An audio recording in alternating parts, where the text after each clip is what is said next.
వృశ్చిక రాశి వారికి నవంబర్ 21 నుండి నవంబర్ 30 వరకు గోచార ఫలితాలు ఎలా ఉన్నాయో తెలుసుకునే ప్రయత్నం చేద్దాము.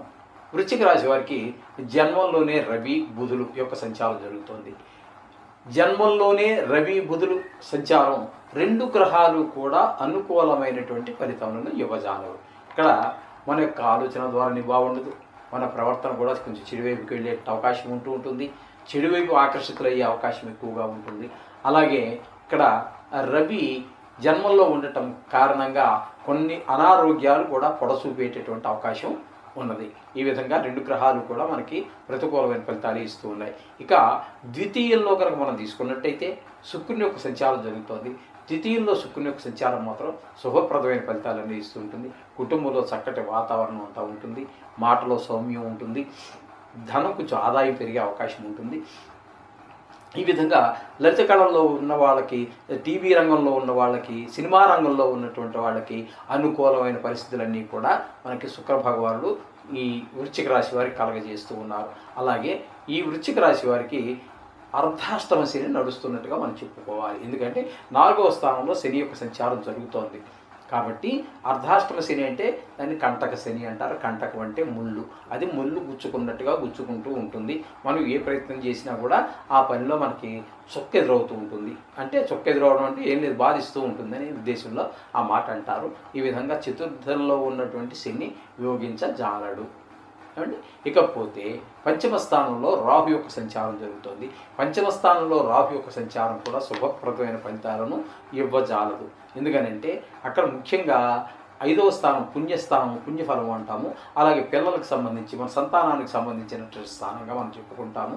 అందుచేత ఇక్కడ పిల్లలకు చదువుల మీద కంటే ఆటల మీద ఎక్కువ శ్రద్ధ పెడుతూ ఉంటారు. చదువులో వెనకబాటుతనం కనిపిస్తూ ఉంటుంది. పక్క పిల్లలతో గొడవలు తెచ్చుకోవటం అట్లాంటివన్నీ ఉంటూ ఉంటాయి. అంతేకాకుండా పిల్లలకు తోటికి ఈ రాహు కారకత్వాల్లో మనం చెప్పుకోవాలి కాబట్టి కాస్త విష క్రిమి కీటకాదుల వల్ల కూడా కొంచెం దోమలు కావచ్చు, కొంతమంది చెడు మనుషులు కావచ్చు, లేదా తేళ్ళు జెరులు ఇట్లాంటి వాటి వల్ల కూడా కావచ్చు. ఏదైనా మొత్తం మీద క్రిమి కీటవాద విషకి సంబంధమైనటువంటి కీటకాదుల వల్ల కొన్ని ఇబ్బందులు కలిగే అవకాశం మనకు రాహు వల్ల కనిపిస్తూ ఉన్నది. అలాగే షష్టమంలో గురువు యొక్క సంచారంగా మనం చెప్పుకోవాలి. ఎందుకని అంటే ఆయన నిజానికి ఉన్నది 7వ స్థానంలో, కానీ అక్కడ మీకు రెట్రాగ్రేషన్ అంటే మనకి వ్యతిరేక దిశలో ప్రయాణం చేస్తూ ఉన్నారు కాబట్టి ఆయన మనకి 6వ స్థాన ఫలితాన్ని చెప్పుకోవాలి. 6వ స్థానంలో ఉన్నప్పుడు మనకి గురువు శుభ ఫలితములను అయితే ఇవ్వజాలడండి. కొంచెం రుణాలు అవి చేసేవలసిన అవకాశం ఉంటుంది, రాబడి తగ్గేటటువంటి అవకాశం ఉంటుంది. అలాగే మనకి 6వ స్థానం కాబట్టి కొంచెము గొడవలు అవి జరిగేటువంటి అవకాశం, రోగ అంటే గొడవలు అంటే ఇప్పుడు మామూలు గొడవలే కాకుండా మనకు కోర్టు వ్యవహారాలు అలాంటివి ఏమైనా ఉన్నట్టయితే కూడా కొంచెం మనకి వ్యతిరేకంగా వచ్చేటువంటి అవకాశం కూడా మనకి గురువు 6వ స్థానం సంచారం వల్ల కనబడుతూ ఉన్నది. అలాగే మనకి ఇక్కడ భాగ్యస్థానంలో కుజుని యొక్క సంచారం, అది కూడా శుభ ఫలితాలు ఇవ్వదండి. భాగ్యస్థానంలో కుజుని యొక్క సంచారం మనకి చెప్పాలి అంటే మనకి ఉన్నటువంటి గృహ వాహన ఇత్యాది సౌఖ్యాలన్నీ కూడా మనకు ఉన్నాయి, కానీ మన అనుభవంలోకి రావు. అవి ఈ విధంగా అడ్డుపడుతూ ఉంటాడు కుజుడు. అలాగే రియల్ ఎస్టేట్ వ్యాపారస్తులు ఎవరైనా ఉన్నట్టయితే వాళ్ళకి కుజుని యొక్క అనుగ్రహం లేదు కాబట్టి వారు కూడా ఈ రియల్ ఎస్టేట్ రంగంలో ఉన్నటువంటి వారికి కూడా కొంచెం అంత అనుకూలమైన ఫలితాలను ఇవ్వజాలడు ఆయన. ఇకపోతే ఏకాదశ స్థానంలో ఉన్నటువంటి కేతువు మాత్రం మీకు మంచి శుభ ఫలితాలన్నీ ఇస్తూ ఉన్నారు. ఆయన శత్రు భయం అయితే ఉండదు, మనోవిచారం ఉండదు. అలాగే మంచి భార్యాభర్తల మధ్య అనురాగం ఉండేటటువంటి అవకాశం ఉంది. విదేశాలకు వెళ్ళేటటువంటి వారికి కొంచెం అనుకూలమైనటువంటి ఈ ఫలితాలు కలగజేసే అవకాశం ఉంది.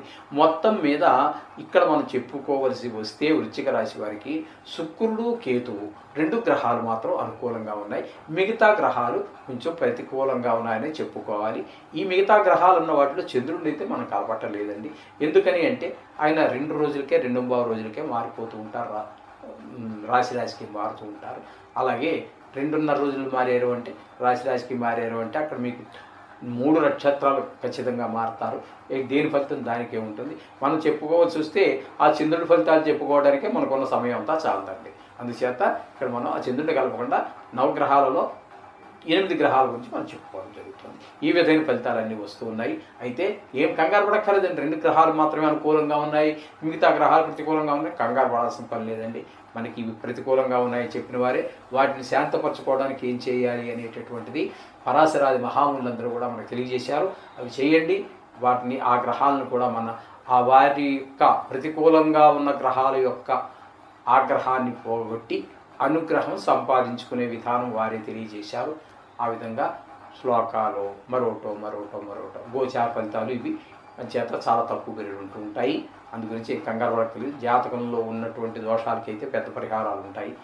దానికి తగినట్టు అప్పుడు మనం చెప్పుకుందాం. ఇప్పుడు ఇక్కడ వరకు మాత్రం మీరు ఏం కంగారు పడక్కర్లేదు. రోజు చేసుకోండి, అంతా శుభం జరుగుతుంది. శుభం భూయాత్.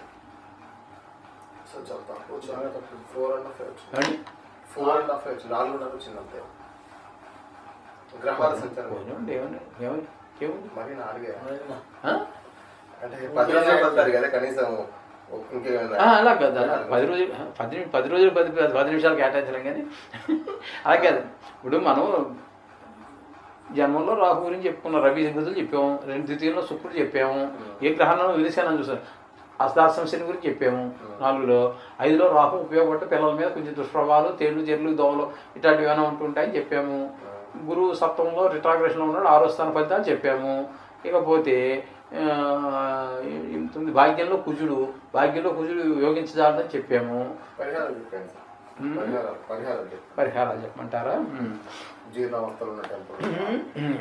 అంచేత ఈ అక్కడ మరి ఇందాక మనం కన్క్లూషన్ ఇచ్చారు, కట్ చేసేసాను. అంచేత ఈ విధమైనటువంటి నవగ్రహాలకు సంబంధించి మీరు బీజాక్షరాలు కానీ వేద మంత్రాలు కానీ, వేద మంత్రాలు రావడం అంటే ఓన్లీ ఆ వేదం నేర్చుకున్న వాళ్ళకి లేకపోతే వృత్తిలో ఉన్న వాళ్ళకి మాత్రమే వచ్చే అవకాశం ఎక్కువగా ఉంటుంది. 1-2 ఉండవచ్చు బయట, కానీ ఎక్కువగా బీజాక్షరాలు కానీ స్తోత్రాలు కానీ ఇవి చదువుకోండి.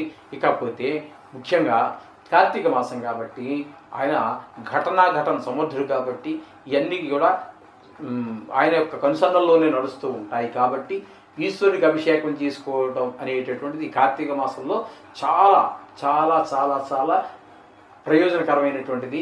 నవగ్రహాల యొక్క ప్రభావాన్ని కూడా తగ్గిస్తాయి, అందులో ఎటువంటి సందేహం అక్కర్లేదు. ఎత్తేగే జీర్ణ ఆలయాలు ఉంటాయి. కొంతమంది భక్తి కొద్దీ, వాళ్ళ శక్తి కొద్దీ ఏదో దేవుడు కల్లో కనిపించి ఏదో చెప్పాడు, వాళ్ళ భక్తిని ప్రదర్శించుకోవడానికి, దేవుడి మీద వాళ్ళు ఉన్నటువంటి భక్తిని చాటుకోవడానికి చిన్న గుడి తన శక్తికి మించే కడతాడు. కానీ దాన్ని మెయింటైన్ చేయడం చాలా ఇబ్బందితో బాధలు పడుతూ ఉంటారు. అటువంటి గుళ్ళకి మీరు ఏదో మీకు తోచిన సాయం, మీకు అప్పు చేసి ఎక్కర్లేదండి, మీకున్న దానిలో కొంత భాగాన్ని దేవుడికి సమర్పించుకోండి. ఆ విధంగా ఒకరు నూనె ఇవ్వండి. అంటే మరీ పేదవాళ్ళం అయితే ఒక 200 రూపాయలు 300 రూపాయలు నూనెకి ఇవ్వగలం కదండి, రోజు దీపం పెట్టడానికి మన గోత్రనామాలతో చెప్తే. ఆ విధంగా అక్కడ మీరు ఒక 300-400 ఇచ్చి ఆ నెలకు సరిపడి నూనె పట్టుకెళ్ళి మీరు ఇచ్చేయండి. డబ్బులు ఇవ్వద్దంటున్నారు ఈ మధ్యన, కాబట్టి నూనె పట్టుకెళ్ళి ఒకళ్ళు అగరత్తులు ఇవ్వండి. ఆ నెలకు సరిపడా ప్రతి నెల 1వ తారీఖు పట్టుకెళ్ళి ఇవ్వండి, మీ జీతం వచ్చాక ఇవ్వండి. లేకపోతే అట్లాగే ఒకళ్ళు కర్పూరం ఇవ్వండి, ఒకటి పువ్వులు నేను ఖర్చు నేను పెట్టుకుంటాను.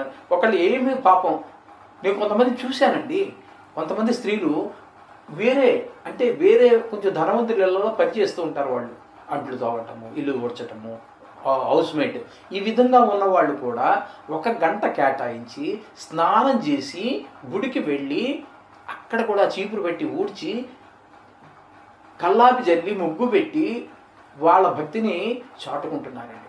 ఆ భక్తికి నువ్వు వెండి కిరీటం చేయించి, లేకపోతే ఏదో పెద్ద కోటీశ్వరుడు నువ్వు మల్టీ మిలియనీర్వి, దానికి మీకు తెలుసు కాబట్టి పేర్లు అక్కర్లేదు. బంగారు కిరీటం ఒక 5 కోట్లు 10 కోట్లు పెట్టి చేయించాడు. ఆ 5 కోట్లు 10 కోట్లు పెట్టినటువంటి చేయించినటువంటి కిరీటం ఈ మనిషి పాపం 4 ఏళ్లలో పని చేసుకుని పొట్ట పోషించుకుని పిల్లల్ని పోషించుకున్న స్త్రీ చేసినటువంటి ఈ సేవకు సమానమా? కాదు. ఈమె సేవే చాలా గొప్పది. అందుచేత మనకున్న దానిలో దేవుడికి సమర్పించి మనం తిందాము. ఆ విధంగా చేయండి. మీకు అత్యుత్తమ గతులు, మోక్షానికి కూడా ఏదో నవగ్రహ దోషాల నుంచి బయటపడటము, ఈ చిన్న ఈతి బాధల నుంచి బయటపడటము, ఇవన్నీ ఈతి బాధలండి. ఇవన్నీ ఈ జన్మ వరకే. రేపు ఏదో జన్మ ఎత్తాం. ఇప్పుడు ఆ గేదెకి ఉంది, అక్కడ బర్రె ఉంది, దానికి ఎవరు జాతకం చూస్తున్నాడు? దాని జాతకం ఎవరు రాశాడు? అది ఎప్పుడు పుట్టిందో తెలుసు, అయినా రాయడం నా దగ్గర రాడు. మరొక జ్యోతిష దగ్గరికి వెళ్ళడు. దాని పరిస్థితి ఏంటి అంటారు. ఎంతమంది పిల్లలు దాని పిల్లలు ఎవడు అడగడండి ఇవన్నీ, ఎవరికి లేవు ఇవన్నీ, మానవులకు మనకే ఉన్నాయి. మన జన్మను సార్థకం చేసుకోండి, ఇటువంటి గుళ్ళకి సహాయపడండి. అంతా డబ్బులతోటే అనుకోవద్దండి. డబ్బులు అనేటటువంటిది ఒక చిన్న భాగం అంత మాత్రమే. కాబట్టి మీకు తోచినటువంటి సహాయం చేయండి, అక్కడ మీ సేవ చేయండి. ఇప్పుడు పెద్ద పెద్ద గుళ్ళల్లో కూడా, తిరుపతి లాంటి గుళ్ళల్లో కూడా సేవ చేయడానికి ఇక్కడి నుంచి గుంపులుగా కోట్లాది మంది వెళ్తున్నారు కోటీశ్వరులు. దానికి వాళ్ళు సంవత్సరం పాటు ఆగవలసి వస్తుంది, ఎందుకంటే అవన్నీ రిజర్వ్ అయిపోయి ఉంటున్నాయి కాబట్టి డేట్లు. ఆ విధంగా దేవుడి సేవ చేయండి. అది అక్కడ తిరుపతి వెళ్ళి చేస్తేనే సేవ అనుకోవద్దండి. అక్కడ నీ పోటీ వాళ్ళు 1 కోటి మంది ఉన్నారు. ఈ గుడి చేయడానికి ఎవ్వరూ లేరు. ఇక్కడ చిన్న గుడి, పాప ఆయన భక్తిని ప్రదర్శించుకోవడానికి కట్టాడు. ఆ గుళ్ళు చేయండి, మీ జన్మ ధన్యమైపోతుంది. ఇందులో ఖచ్చితంగా నా మాట వినండి. అలాంటి గుళ్ళు చేస్తే మీకు ఈతి బాధలు, ఈ జన్మకి సంబంధించిన ఈతి బాధలే కాదండి, మోక్షానికి కూడా దారి.